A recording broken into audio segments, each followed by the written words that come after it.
বলখের বাদশা ছিলেন ইব্রাহিম ইবনে আদহাম। কয়েকদিন পরে রাজত্ব ছেড়া দিছেন। রাত্র জঙ্গলে কাটে, দিন মরুতে কাটে, অথবা রাত্র মরুতে কাটে, দিন জঙ্গলে কাটে।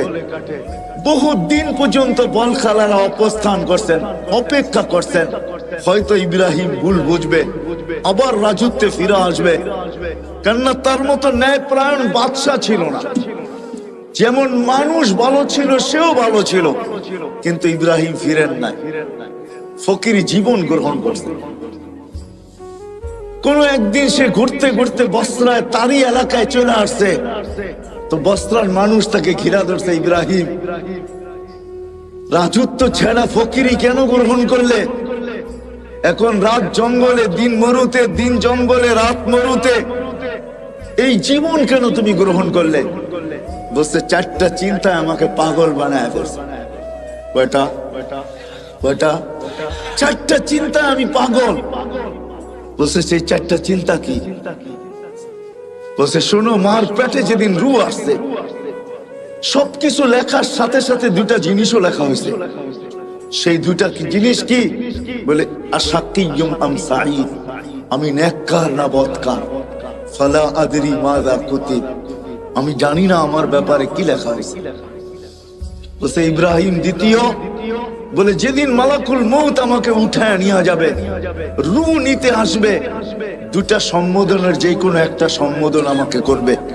হয়তো বলবে আইয়াতুহান নাফসুত তাইয়্যিব, পবিত্র রু, অথবা বলবে অপবিত্র রু। দুটার যে কোনো একটা বলবেই বলবে। আগে বলবে ইলা রহিম ওয়া রাইহান, চলো শান্তিময় জগতের দিকে, অথবা আগে বলবে চলো তুমি কষ্ট আর কি দেখছো, চলো ওই কষ্টময় জগতের দিকে। তৃতীয় হয়তো বলবে চলো এরকম প্রভুর কাছে যে তোমার উপরে রাগান্বিত নয়, অথবা বলবে চলো এরকম প্রভুর কাছে যে তোমাকে দেখতে চায় না।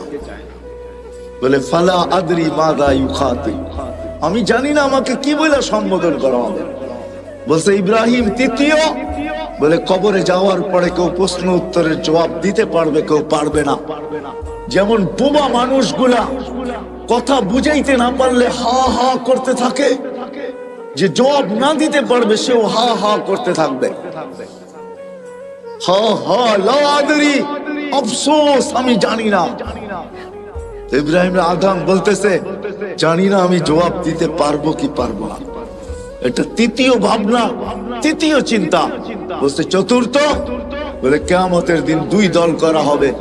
ওয়া আম্মা মান উতিয়া কিতাবাহু বিয়ামিনি ওয়া আম্মা মান উতিয়া কিতাবাহু বিশিমালি।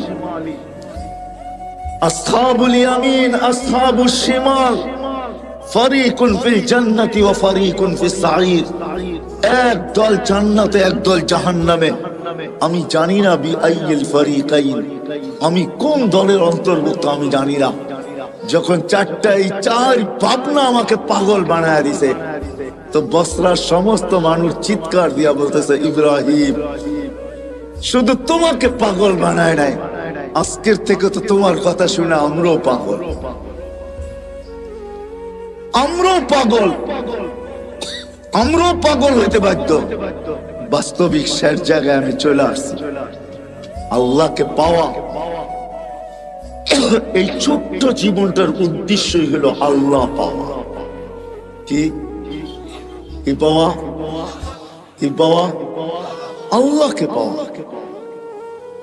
দুনিয়ার জীবনটা হয়তো কাটা যাবে, কেন আল্লাহর প্রতিশ্রুতির কারণে কাটা যাবে, অঙ্গীকারের কারণে কাটা যাবে যে মৃত্যু পর্যন্ত তোমার দায় দায়িত্ব আমার উপরে।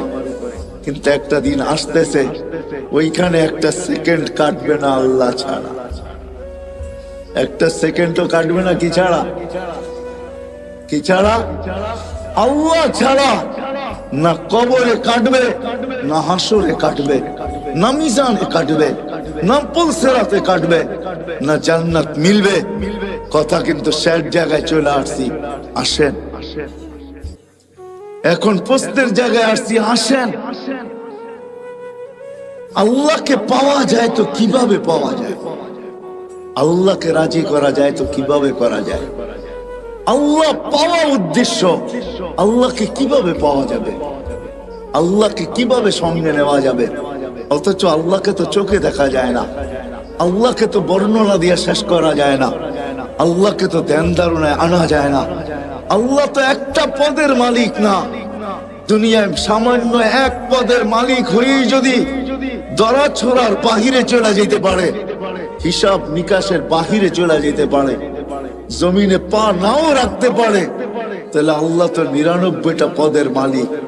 শুধু আল্লাহ আল্লাহ না, আল্লাহ তো রহমান, আল্লাহ তো রহিম, আল্লাহ তো মালিক, আল্লাহ তো কুদ্দুস, আল্লাহ তো সালাম, আল্লাহ তো মুমিন, আল্লাহ তো মুহাইমিন, আল্লাহ তো আজিজ, আল্লাহ তো জব্বার, আল্লাহ তো মুতাকাব্বির, আল্লাহ তো খালিক, আল্লাহ তো বারি, আল্লাহ তো মুসাব্বিরুল গফফারুল কহ্হারুল ওয়াহ্হাবুর রাজ্জাকুল ফাত্তাহুল আলিমুল কাবিদুল বাসিতুল খাফিদুর রাফিউল মুইজ্জুল মুযিল্লুস সামিউম বাসীরুল হাকামুল আদলুল লতীফুল খবীরুল হালিমুল আযীমুল গফুরুশ শাকুরুল আলিকুল কবীরুল হাফিজুল মুকিতুল হাসিবুল জলিলুল করিমুর রকিবুল মুজিবুল ওয়াসি আল হাকিমুল ওয়াদুদুল মজিদুল বাঈসুশ শাহীদুল হক্কুল ওয়াকিলুল কবিয়ুল মতিনুল ওয়ালিয়ুল الحميد الموصي المبدي المعين المحيي المميت الحي القيوم الواجد الماجد الواحد الأحد الصمد القادر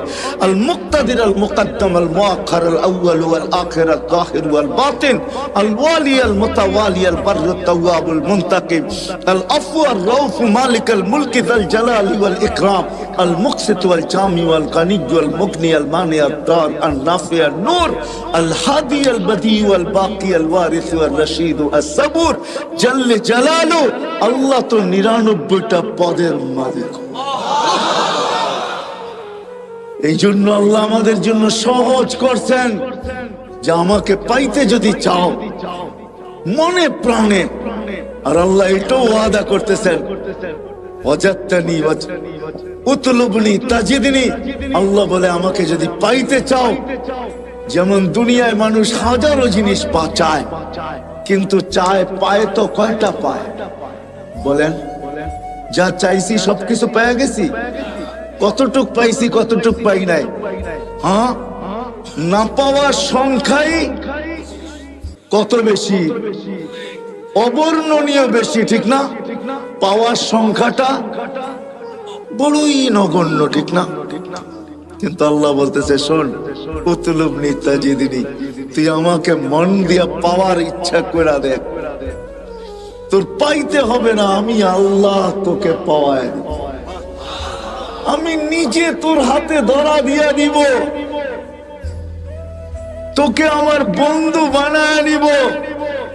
আল্লাহকে চাইলে কিন্তু পাওয়া যায়, কিন্তু প্রশ্ন আমি তুলে দিছি, চোখে দেখা যায় না, ধ্যান ধারণায় আনা যায় না, বর্ণনা দিয়ে শেষ করা যায় না। পাবো তো আল্লাহকে কিভাবে পাবো? যদি আমার এই ছোট্ট জীবনটার উদ্দেশ্য শুধুমাত্র আল্লাহকে পাওয়া, নারীর জীবনের উদ্দেশ্য আল্লাহ পাওয়া, পুরুষের জীবনের উদ্দেশ্য আল্লাহ পাওয়া, যুবকের জীবনের উদ্দেশ্য আল্লাহ পাওয়া, হাটওয়ালার জীবনের উদ্দেশ্য আল্লাহ পাওয়া, বাজারওয়ালার জীবনের উদ্দেশ্য আল্লাহ পাওয়া, মেইলওয়ালার জীবনের উদ্দেশ্য আল্লাহ পাওয়া, ফ্যাক্টরিওয়ালার জীবনের উদ্দেশ্য আল্লাহ পাওয়া, অফিসওয়ালার জীবনের উদ্দেশ্য আল্লাহ পাওয়া, আদালতওয়ালার জীবনের উদ্দেশ্য আল্লাহ পাওয়া, ঘরওয়ালার জীবনের উদ্দেশ্য আল্লাহ পাওয়া, বাড়িওয়ালার জীবনের উদ্দেশ্য আল্লাহ পাওয়া, রোডওয়ালার জীবনের উদ্দেশ্য আল্লাহ পাওয়া, ঘাটওয়ালার জীবনের উদ্দেশ্য আল্লাহ পাওয়া। যেইখানে মানুষ রূপে পা দিল তার জীবনের উদ্দেশ্য হলো আল্লাহ পাওয়া। আল্লাহ বলে আমাকে পাবে তো পাবে কিভাবে? তা আল্লাহ সহজ করছেন। আল্লাহ বলে আমাকে যদি পাইতে চাও আর আমাকে পাওয়ার জন্য যদি তুমি চেষ্টা কদম বাড়াইতে চাও, তাইলে শোনো, আমাকে পাবে। কোথায় পাবে? বলছে আমার বন্ধুর গোলামির ভিতরে আমাকে পাবে। আমার বন্ধুর গোলাম হয়ে যাও, মুহাম্মদুর রাসূলুল্লাহর গোলাম হও, মুহাম্মদুর রাসূলুল্লাহর আদর্শকে আদর্শ বানাও, ক্যারিয়ারকে ক্যারিয়ার বানাও, লাইফ স্টাইলকে লাইফ স্টাইল বানাও। মুহাম্মদুর রাসূলুল্লাহ সাল্লাল্লাহু আলাইহি ওয়াসাল্লামের জীবনকে তুমি তোমার জীবনীকে তোমার জীবন বানাও। যে আমার বন্ধুর রঙে রঙবে, তো আরবের ওই হাদিসই সত্য, যেটাকে কোন কবি তার কবিত্বের ভাষায় বলছিলেন, क्या वफा तूने मोहम्मद से तो हम तेरे हैं, ये दुनिया क्या चीज है, लौह कलम तेरे हैं। আল্লাহ বলতে চাইতেছেন আমার বন্ধুর গোলাম হয়ে দেখ, আমি তোর হয়ে যাব। এই মাটির দুনিয়ার কি জিনিস, সমগ্র জগৎ তোর হাতে উঠায়া দিয়া দে। এটারই প্রমাণ সাহাবায়ে কেরাম দিছেন যে দেখো তোমরা যান্ত্রিক জিনিসকে হ্যাক করো, মেশিন দিয়া মেশিন হ্যাক করো, আল্লাহ আমাদের হাতে সব উঠায়া দিছেন। আমরা ইশারা করতে দেরি, সূর্য হ্যাক হইতে দেরি হয় না। কি দিয়ে হ্যাক করছেন? হ্যাঁ, সূর্য মনে হয় সামিয়ানার উপরেই, ঠিক না? কত দূরে? কত?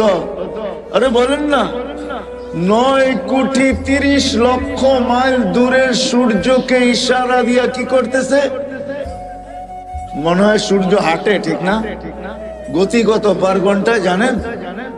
6,00,000 কিলোমিটার পার ঘন্টায় তার গতি। আলী রাদিয়াল্লাহু তাআলা আনহু থামায়া দিছে, থাম আসর পড়ি না, জাগারটা জাগায় এক। দুনিয়ার কত বড় হ্যাকার, সাহাবায়ে কেরাম সবচেয়ে বড় হ্যাকার ছিলেন। আপনারা তো মেশিন দিয়ে হ্যাক করে, যুবকরা ওনারা ইশারা দিয়ে হ্যাক করে। কি দিয়া? আল্লাহর কথা সত্য। যদি বুঝে আইসা থাকে, কালকে ইনশাআল্লাহ সময় আগে বাড়াবো, লম্বা সময় দিব, 12:30 পর্যন্ত তো ইনশাআল্লাহ দিবই, যদি বেঁচে থাকি আর কি। আর যদি আপনাদের মনে লেগা থাকে, বিদায় আজকে এইখানেই পরিসমাপ্তি ঘটাইতে চাই এই ওয়াদার উপরে যে আসেন নবীর আদর্শ শিখি, নবীর জিন্দেগি শিখি। যদি আল্লাহকে পাইতে চাই, আল্লাহ পাওয়া ছাড়া দুনিয়া হয়তো চলে যাবে ওয়াদার উপরে, কিন্তু আখিরাতের এক মুহূর্ত চলবে না, না, না, না। আখিরাত চিরঞ্জীব, চিরদিন। দুনিয়া ক্ষণস্থায়ী, আখিরাত চিরস্থায়ী। এই জন্য সবার কাছে দরখাস্ত, নবীর আদর্শ শিখবো তো? হ্যাঁ, পাক্কা ওয়াদা? বিলকুল। হ্যাঁ, নামের শেষ কথাটা বলে শেষ করতেছি। বাংলাদেশের মানুষের বাঁচার কোনো রাস্তা নাই, দুনিয়ার অন্য দেশের মানুষ বেঁচে যাবে। শোনেন, যেমন আমি বইলা বেড়াই বাংলাদেশ নড়ে চড়ে পড়ে না, এটা যেমন সত্য। বাংলাদেশে শতবার ভূমিকম্প আসছে, বিপর্যয় হয় নাই। আর আমার বিশ্বাস কোনোদিন হবেও না, এটা আমার বিশ্বাস, ভিতরের বিশ্বাস। কেননা বাংলাদেশের যে পরিবেশ সারা দুনিয়ার সাথে আমি মিলাইয়া দেখছি। মক্কা মদিনা ভিন্ন কথা, ওটা নিয়ে তুলনা চলে না, আলোচনা চলে না। বাকির দুনিয়ার কোন দেশে এরকম পরিবেশ আমি পাই না। এই পরিবেশের কারণে আমার বিশ্বাস বাংলাদেশে কোনোদিন বিপর্যয় ঘটবে না। তদ্রুপ আমার এটাও বিশ্বাস বাংলাদেশের মানুষ বাঁচতে পারবে না, দুনিয়ার মানুষ যদিও বেঁচে যাবে। কেননা বাংলাদেশের মতো নবীর শিক্ষা, আদর্শ শিখার সুবর্ণ সুযোগ, এরকম পরিবেশ দুনিয়ার কোথাও নাই। বাংলাদেশের গলি গলি মাদ্রাসা, গলি গলি হেফজোখানা, গলির এই মাথায় ওই মাথায় মসজিদ। বাংলাদেশে কদমে কদমে হক্কানি আলেম, বাংলাদেশের কদমে কদমে আল্লাহ ওয়ালা, যাদের কাছে নবীর আদর্শ রয়ে গেছে, নবীর জীবন রয়ে গেছে। আমাদের জন্য সহজ করছেন, লম্বা করতে হবে না। এই উম্মতের জন্য প্রথম আল্লাহর রাসূল বলছেন যে 10 ভাগের 100 ভাগের 10 ভাগও যদি করো, তারপর আল্লাহ তোমাদেরকে 100 নাম্বার দিয়া 100তে 100 দিয়া পাস করাবে, যদি 10 ভাগও করতে পারো। পরে আগে ঘোষণা আসছে, যদি একটা নবীর আদর্শ যদি আল্লাহর কাছে গ্রহণযোগ্যতা দিতে পারি, সুন্নতকে কবুল করাইতে পারি, আলীগঞ্জের মানুষ আল্লাহ ওয়াদা করতেছেন, আল্লাহ দৃষ্টান্ত দাঁড় করাইতেছেন। আবু দাউদ রহমতুল্লাহ আলাই শুধু একটা সুন্নত পুরা করার কারণে, একটা সুন্নত গ্রহণযোগ্যতা পর্যন্ত পৌঁছার কারণে উপর থেকে আওয়াজ আসছে, গফারনা লাক ইয়া আবা দাউদ, আবু দাউদ তোমাকে আমরা মাফ করে দিলাম। নবীর একটা সুন্নতের দ্বারা এই উম্মত মাফ পাবে। বিদায় আমরা হক্কানি আলেমদের কাছে আইসা শিখি, আলীগঞ্জের মানুষ, এত বড় মাদ্রাসা আপনাদের এখানে, শুধু একটা না, মনে হয় ইউনিয়নে আরো 2-4-20টা হবে, ছোট বড়, ঠিক না? না নাই? হ্যাঁ, এই ইউনিয়নের ভিতরে মনে হয় 100 মসজিদের উপরে হবে। আলেম ওলামার অভাব নাই। এই জন্য আমি প্রথমেই বলছি, দুনিয়ার যে কোনো প্রান্তের মানুষ বেঁচে যেতে পারে, কিন্তু বাংলাদেশের মানুষ বাঁচবে না। আল্লাহ আমাদের জন্য সুবর্ণ সুযোগ করে দিয়েছে। এই জন্য আসেন, হক্কানি আলেমদের কাছে আইসা আমি শিখতে শুরু করি, শিখি, একটাও যদি গ্রহণযোগ্য বলতে পৌঁছাইতে পারি, তাহলে আমি আপনাদেরকে গ্যারান্টি দিতে পারি, এক সুন্নত আপনাকে জান্নাতে নিয়ে যাবে। নবীর এক আদর্শ আপনাকে আমাকে আল্লাহ পাওয়ায় দিবে। আল্লাহ, আসবো তো আলেমদের কাছে, শিখবো তো, পাক্কা ওয়াদা। আল্লাহ আমাদেরকে আমল করার তৌফিক দান করেন। ওমা আলাইনা ইল্লাল বালাগ। اللهم لك الحمد كما ينبغي لجلال وجهك وعظيم سلطانك يا حنان يا منان يا جواد يا كريم يا فعال لما يريد। পরিচিত করে তাহলে আপনার মিডিয়া আমার মাধ্যমে পরিচিত হবে। আপনি এটা ভাইবেন না, মিডিয়াওয়ালারা ভাবে যে আমরা তো আপনাদেরকে পরিচিত করি, এটা ভুল ধারণা। যা হোক, কারো ভিডিও করার অনুমতি নাই, অডিও করতে পারেন, শুধু কথাগুলাকে ট্যাপ করতে পারেন, এটা আমাদের মুরব্বীরা অনুমতি দেয়। যা হোক, কথা শুরু করা যাক, না আবার অন্য কেউ ফতুয়া দিয়া দিবে যে কারি তো আমার আগেই সাতয়ব আশরাফ সাহেব বলতেছিলেন ছবির বিরুদ্ধে। উনি তো আসার সাথে সাথে দেখলাম মিডিয়া লেগে গেল। ওনার কাছে কি বৈধ না কথা? উনি যেটা বলছেন ওটাই সত্য। বিদায় অডিওর অনুমতি আছে, ভিডিওর কোনো অনুমতি নাই। অডিওতে ছবি আসে না, শুধু কথাগুলো আসে। যাই হোক, আমি কথা শুরু করতে পারি। আমাদের ভাবা উচিত, কেননা আল্লাহ ভাবার মতো আমাদেরকে একটা বিবেক দিছে, ঠিক না? আমার কথা বোঝেন? শোনা যায়?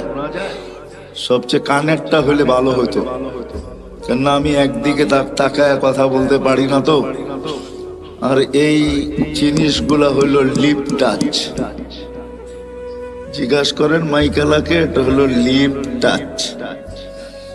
ঠোঁটের সাথে লাগায় বললে আওয়াজটা খুব সুন্দর হবে। ডাইনে বামে গেলে এটা টাইনা নিবে না, এটার ভিতরে টানার ক্ষমতা নাই। আর এগুলো আমাদের জন্য বানানো হয় নাই, এগুলো বানানো হয়েছে সিঙ্গারদের জন্য। সিঙ্গার বোঝেন? গায়কদের জন্য। গায়করা সবসময় এটা ঠোঁটে লাগায় কথা বলে, তাহলে আওয়াজটাও ক্লিয়ার হয়, সুন্দর হয়। যে আওয়াজ আছে ওইটাকে আরো সুন্দর করে লিপ টাচ হওয়ার কারণে দেখাইলাম তো। কিন্তু আমি লিপ টাচ, এক তো হইলো সিঙ্গার না, আরেক হইলো শুধু এটাকে মুখের সামনে রেখা কথা বলো আমার পক্ষে সম্ভব না। আমি ডাইনও দেখবো, বামেও দেখবো, কারণ আপনারা আমাকে দেখবেন, আমি আপনাদেরকে দেখবো না, এটা তো হয় না, ঠিক না? কি বলেন? হ্যাঁ, একটু চোখে চোখ রাখলে কথাটা ভালো বুঝে আসে। আপনাদের মসজিদে নাই কানেরটা? মসজিদে নাই? হ্যাঁ, নিয়ে আসেন। তো যেটা বুঝাইতেছিলাম, আমাদের বাবা উচিত। কথা কিন্তু শুরু হলো, কথা লম্বা হবে না আজকে। আজকে তো 30 তারিখ, কালকেও আসা হবে ইনশাআল্লাহ। যদি আল্লাহ হায়াতে রাখেন, ইনশাআল্লাহ কালকে বিলকুল 31st নাইট আমরা এই প্যান্ডেলের ভিতরেই করবো ইনশাআল্লাহ। দুনিয়া একভাবে করবে, আমরা আরেকভাবে করব। কেননা আল্লাহ জাযায়ে খায়ের দেখ আলীগঞ্জবাসীকে এবং এই মাদ্রাসার কর্তৃপক্ষকে। আমি কালকে এক জায়গায় বলতেছিলাম যে আমরা নতুন বৎসরকে স্বাগত জানাবো, কিন্তু এমন ভাবে জানাবো না যে আল্লাহ নারাজ না হয়ে যান। কেননা আল্লাহর সাথে পায়রা ওঠা সম্ভব না। আল্লাহ প্রমাণ দিলেন 2 বছর ধরে আমাদেরকে যে ছোট্ট একটা ভাইরাস মানুষের একটা শরীরের তুলনায় এটার কোনো পার্সেন্টেজ আসে না। আসে নাকি? কি বলেন আপনারা? তো শিক্ষা দীক্ষা, পার্সেন্টেজ আসে? কিন্তু এই আলীগঞ্জ মাদ্রাসার সভাপতি সাবি করুণায় আক্রান্ত হয়েছে। যখন সে আসার পরে আমার সাথে মার্কাজে দেখা হয়, তা আমাকে বলতেছে, ভাই এটা যে কি জিনিস, যে আক্রান্ত না হয়েছে সে ছাড়া কেউ বুঝবে না। যখন অক্সিজেন কমতে থাকে আর তাকে ভেন্টিলেটরে দিতে হয়, তখন সেই জানে। অথচ এত ক্ষুদ্র ভাইরাস যার 20 লক্ষ একত্রিত করলে 1 গ্রাম ওজন হয় না, যার ছোট্ট একটা ভাইরাস দিয়ে আল্লাহ 2020-এ 750 কোটি মানুষের সমস্ত কিছু, বিবেক, বুদ্ধি, বিদ্যা, ব্রেন, টেকনোলজি, সব কিছুকে জিরোর নিচে নিয়ে আসছে। ঠিক না? সত্য তো? তাহলে ওই আল্লাহর সাথে পায়রা উঠা যাবে না। বিদা আলীপুরবাসীকে আল্লাহ জাযায়ে খায়ের দেখ যে আমরাও নতুন বৎসরকে স্বাগত জানাবো, কিন্তু আমরা এমন একটা পদ্ধতিতে জানাবো আমাদের বিশ্বাস আল্লাহ খুশি হবেন, নারাজ হবেন না। ঠিক না? কি বুঝাইতে পারলাম? সারা দুনিয়ার মতো আমরা এটাকে স্বাগত জানাবো না। এই জন্য কালকে ইনশাআল্লাহ কথা লম্বা হবে, সময় অনেক দিব যদি বেঁচে থাকি। আজকে কিন্তু কথা লম্বা হবে না, অল্পতেই শেষ হয়ে যাবে, কিন্তু ধ্যান দিয়া শুনলে বুঝে আসবে আশা করি। আর আমার কাছে তো সুর নাই, এটা তো পুরা নারায়ণগঞ্জ কেন দুনিয়া জানে আমার কথা এরকম কাটা কাটাই হবে। আমি চেষ্টা করব আপনাদেরকে বুঝাইতে। বিদায় যেখান থেকে চলতে শুরু করছিলাম যে এই মানুষটার বাবা উচিত যাকে আল্লাহ এরকম একটা ব্রেন দিছে। মানুষ বলতে শুধু আপনারা না, মানুষ হিসাবে সমগ্র মানুষের বাবা উচিত যাকে আল্লাহ এরকম একটা ব্রেন দিছে। কেমন ব্রেন? ব্রেন বোঝেন তো? এরকম একটা ব্রেন দিছেন যে ব্রেনটার দ্বারা মানুষ দুনিয়াটাকে আজকে এতটুকু উন্নত করলো, এতটুকু উন্নত, এতটুকু টেকনোলজি সমৃদ্ধ, এতটুকু বিজ্ঞান সম্মত যে আমরা এটার জন্য মরতেও রাজি, মারতেও রাজি। ঠিক না? আমার কথা মনে হয় বোঝেন নাই। মরতেও রাজি, মারতেও রাজি। চলেন 2-4টা জ্যান্ত কাহিনী শোনাই। এই বছর আমি আমেরিকায় ছিলাম, যখন আমাদের শাটডাউন চলতেছিল তখন আমি আমেরিকায় যাই। অক্টোবরের মনে হয় 22-23 তারিখে আমি আমেরিকার থেকে আসছি। প্রতিবারই কিছু না কিছু জিনিস আমাকে খুব কাঁদায়। এইবারও একটা কাহিনী আমাকে কাঁদাইছেন, আর আমিও কাঁদতে বাধ্য হয়েছি। আমি একটা জানাজায় শরীক হয়েছি।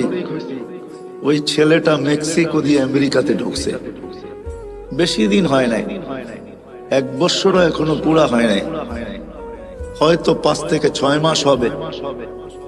কেননা সে 2 থেকে 2.5 মাস জেলেই ছিল। বাহির হয়ে আসার পরে আর তার মৃত্যুর মাঝে মাত্র 3টা মাস ছিল। সে 30 লক্ষ টাকা দিয়ে আমেরিকাতে ঢুকছে। যখন সে জেলখানার থেকে বাহির হয় তো সে কাজ শুরু করে হোম ডেলিভারি। আমাদের দেশে হোম ডেলিভারি আছে। হোম ডেলিভারি বোঝেন তো? অর্ডার নিয়ে মানুষের বাসায় বাসায় জিনিস পৌঁছে দেওয়া। সে বাইক দিয়ে হোম ডেলিভারি দিত। নোয়াখালী ছেলেটার বাড়ি ছিল, 3 মাসের মাথায় সে হুন্ডা অ্যাক্সিডেন্ট করে মারা গেছেন। ওই জানা যায় আমি ছিলাম। তার কোনো আত্মীয় স্বজন কেউ ছিল না। কার চোখে পানি আসছে কি আসে না এটা আমি জানি না, কিন্তু জানাজার অন্তরালে আমার চোখে পানি আসছে, আর আমি অগোচরে কাঁদতেছিলাম। এই কথা ভাবতে যায় যে উন্নত দুনিয়ার আশা যদি সে না করত, মৌত তো মানুষের জন্য অবধারিত, সে মরবেই। কে কোথায় মরবে এটা সত্য, এটাই সত্য, ওটা নির্ধারিত। কিন্তু মানুষ হিসাবেও তো একটা ভাবনা আসে, ঠিক না? কি বলেন? আসে না? আসে না? 30 লক্ষ টাকা দিয়ে সে আমেরিকাতে পড়ছে, কর্মজীবনও তার শুরু হয়ে গেছে। এখন পর্যন্ত সে গ্রিন কার্ড পায় নাই, কেননা কেস চলতেছিল, অচিরেই সে পাবে। কিন্তু সে চাকরি করতেছিল হোম ডেলিভারি। জিজ্ঞাসা করলাম তার বন্ধু বান্ধবকে যে কামাইও ভালো ছিল। এগুলা কোনো আমার প্রশ্ন না, ভাবনা না। আমার ভাবনা ছিল তার পরিবারের না তার সাথে কতই না আশা সংযুক্ত ছিল। ভাইয়ের আশা, বোনের আশা, মায়ের আশা, বাবার আশা, ফ্যামিলির আশা, বিরাট আশা তার সাথে সংযুক্ত ছিল, ঠিক না? হ্যাঁ, কেউ তো জানতো না যে 3 মাসের মাথায় সব কিছু এক অ্যাক্সিডেন্টে ধূলিসাৎ হয়ে যাবে। তারও তো ব্যক্তিগত আশা ছিল, ঠিক না? তাহলে এটাই সত্য। এই ব্রেনটাই কিন্তু দুনিয়াটাকে উন্নত করছে, যেটার জন্য আমরা মরতেও রাজি, মারতেও রাজি। এরকম আরো কয়েকটা কাহিনী আছে যা আমার সাথে ঘটছে। 2019-এর কাহিনী। 2 ছেলে যখন জেলখানার থেকে বাহির হওয়ার পরে আমার সাথে সাক্ষাৎ হয় লস এঞ্জেলিসে। আমি জিজ্ঞাসা করলাম, তোমরা জেলখানায় গেলে তো কেন গেলে? তো বললো, আমরা মেক্সিকো দিয়ে ঢুকতেছিলাম, পুলিশের হাতে চলে গেছি। আজকে জেলখানার থেকে বাহির হয়েছি, আমাদের এখানে কেউ নাই, বিদায় আমরা নির্বাচিত করছি এখানে কোনো মার্কাজ আছে কিনা। মার্কাজই আমার সাথে তাদের দেখা হয়, নাস্তার টেবিলে, নাস্তার দস্তরখানে। তাদের চেহারা, পোশাক, চুল, কোনোটাই এটা আমি মিলাইতে পারতেছিলাম না যে তারা আমেরিকাতে বসে আছে। যখন জিজ্ঞাসা করলাম তো বললো যে আমরা মেক্সিকো দিয়ে আমেরিকাতে ঢুকতেছিলাম। আমি জিজ্ঞাসা করলাম, কোথায় মেক্সিকো, কোথায় বাংলাদেশ? তোমরা এখানে মেক্সিকো আসলে কি করে? তো বললো যে আমরা প্রথম মেক্সিকো আসি নাই, আমরা প্রথম ভেনিজুয়েলায় আসছি। ভেনিজুয়েলার থেকে 10 থেকে 15টা দেশ পাড়ি দিয়ে আমরা মেক্সিকোর জঙ্গলে আসছি, ওইখান থেকে আমরা আমেরিকাতে ঢুকছি। তো আমি বলতেছিলাম, তোমাদের সাথে কে ছিল? তোমরা 2 জনই ছিলে? তো বলতেছিল, না হুজুর, আমরা 2 জন ছিলাম না, বাংলাদেশে 3 জন ছিলাম। আমি বললাম যে আরেকজন কোথায়? তো 2 জনের চোখের পানি ছেড়া দিয়ে বলতেছিল, হুজুর, সে মেক্সিকোর জঙ্গলে হারায় গেছে, জানি না তার জীবনের পরিণতি কি করছে। আমি প্রশ্নের দিকে আপনাদেরকে নিয়ে যাইতেছি যে এই মানুষটার ভাবা উচিত যাকে আল্লাহ এরকম একটা ব্রেন দিলেন, যাকে আল্লাহ সৃষ্টির ভিতরে সবচেয়ে উত্তম শিক্ষা দিলেন। মানুষের মতো শিক্ষিত আল্লাহ কাউকে করেন নাই। ফেরেশতাদেরকে যদি প্রশ্ন করা হয় আপনাদেরও নাই, তো ফেরেশতারা আগেই জবাব দিয়েছেন, লা ইলমা লানা ইল্লা মা আল্লামতানা। যতটুকু আপনি শিক্ষা দিয়েছেন এর চেয়ে বেশি না শিখার ক্ষমতা আমাদের আছে, না এটাকে ভুলার ক্ষমতা আমাদের আছে। মানুষ ইচ্ছা করলে শিখতেও পারে, বাড়াইতেও পারে, আবার ইচ্ছা করলে হারাইতেও পারে। কি বলেন? কত ডাক্তারি তো পাওয়া যাবে, ডাক্তারি বিদ্যা পড়ার পর সত্ত্বেও প্র্যাকটিস না করার কারণে, কোন হাসপাতাল বা ক্লিনিকের সাথে সংযুক্ত না হওয়ার কারণে, বাপদাদার ব্যবসার সাথে যুক্ত হওয়ার কারণে 2-10 বছর পরে সবকিছু ভুলে গেছে, সব হারিয়ে গেছে। এখন তাকে ডাক্তারের শরণাপন্ন হইতে হয়, এমনকি ছোট্ট একটা রোগের ওষুধ পর্যন্ত সে লিখতে পারে না। ওই মানুষ যাকে আল্লাহ এরকম বিদ্যা দিলেন, ইচ্ছা করলে বাড়াইতেও পারে, ইচ্ছা করলে হারাইতেও পারে। যাকে এরকম ব্রেন দিলেন, যাকে এরকম চিন্তা ক্ষমতা দিলেন, যেই মানুষটাকে আল্লাহ কুদরতি হাতে তৈরি করলেন। সমগ্র সৃষ্টির জন্ম বৃত্তান্ত ভিন্ন। আলিপুরের মানুষ, আমাদের জন্ম বৃত্তান্ত ভিন্ন। সমগ্র সৃষ্টিকে আল্লাহ একটা শব্দ দিয়ে তৈরি করছেন, 2 অক্ষরওয়ালা একটা শব্দ। আল্লাহ বলছেন কুন, কাফ নুন কুন। বলতে দেরি, ফাকান হইতে দেরি হয় নাই। চাই সেটা ক্ষুদ্র থেকে ক্ষুদ্র হোক, যেমন করুণার জীবাণুর মতো, যেটাকে খালি চোখেতে দূরের কথা, মাইক্রোস্কোপ দিয়েও দেখা যায় না। এটাকে জুম করতে হয়, জুম বড় করতে করতে তারপরে এটাকে চোখে দেখা যায়। যার কারণে দেখবেন আপনার টেলিভিশনে এত বড় বড়, ঠিক না, কাটা কাটা দেখা যায়, তাই না? এই জন্যই তো আমরা কেউ মাস্ক পরে আসি না, ঠিক না? যদি মাস্ক থাইকেও থাকে তো এটা জ্যাবে আছে, কেননা আমরা টেলিভিশনে এত বড় বড় দেখি আর ভাবতে থাকি এত বড়টা কি নাকের ছিদ্র দিয়ে যাবে? আমার নাকের ছিদ্রটা তো এত বড় না, বিদায় এটা নাক দিয়া যাবে না। খামাখা কি দরকার 2 টাকার একটা মাস্ক খরচ করার, ঠিক না? এই জন্যই মনে হয় পড়ি না আমরা। তো যেটা আমি বুঝাইতেছিলাম আপনাদেরকে, যে মানুষটার উচিত সমগ্র ক্ষুদ্র থেকে ক্ষুদ্র, এটা কোন দিয়া তৈরি, আর বিশাল থেকে বিশাল ওই সৃষ্টি যেটাকে হুকুম দিলে আল্লাহ নিজেই বলছেন লাউ আমারতুল মালাইকা আইয়াকুলাস সামাওয়াতি ওয়াল আরদ। একটা ফেরেশতা আমার কাছে রাখা আছে, যদি সমগ্র সৃষ্টিকে খাইতে বলি, লা আকালা বিলুকমা, একটা লোকমা বানায় ভিতরে নিয়ে নিবে। ওটাকে আল্লাহ তৈরি করছেন শুধু একটা শব্দ দিয়া। 6 দিনে সমগ্র সৃষ্টিকে কমপ্লিট করছেন। আপনাকে আমাকে কোন দিয়া তৈরি করেন নাই, কোন শব্দ দিয়া তৈরি করেন নাই, কুদরতি হাত দিয়া তৈরি করছেন। প্রত্যেককে আল্লাহ 10 মাস সময় নিয়ে তৈরি করছেন। এমন না যে 10 মাসের ভিতরে সমগ্র নারী পুরুষকে আমি সৃষ্টি করে ছেড়া দিলাম, তা না। প্রত্যেকের ব্যাপারে আল্লাহ 10 মাস সময় নিয়ে তৈরি করছেন।